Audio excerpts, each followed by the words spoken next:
impliqué dans un terrible accident de voiture le vendredi 10 février 2023 sur une route de Seine-et-Marne. Pierre Palmade, qui conduisait sous l'emprise de la cocaïne à ce moment-là, a fait plusieurs victimes.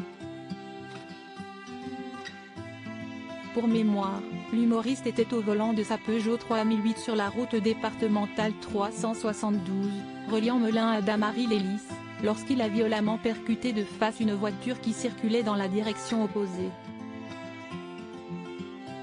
Par la suite, un troisième véhicule est venu s'encastrer dans les deux premières voitures déjà accidentées.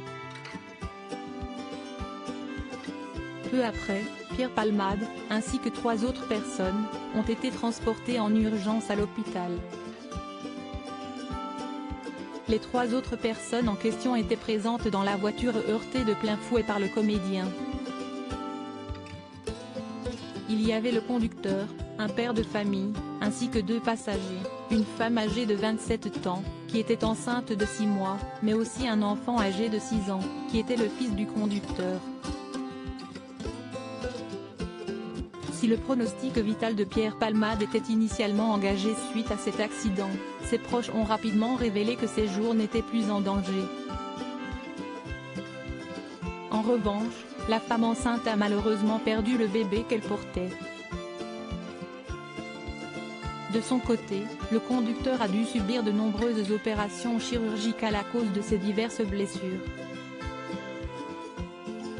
Enfin, l'enfant âgé de 6 ans conservera de graves séquelles physiques, étant donné qu'il a été grièvement blessé au visage.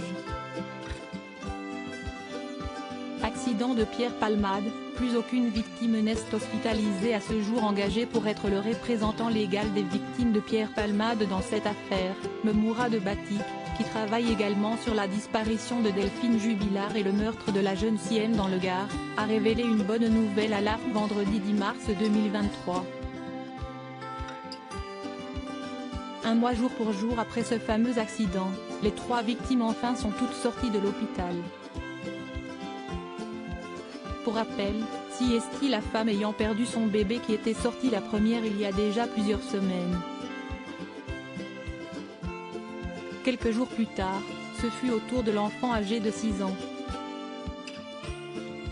Son père était donc la dernière des 3 victimes de Pierre Palmade à être encore hospitalisée.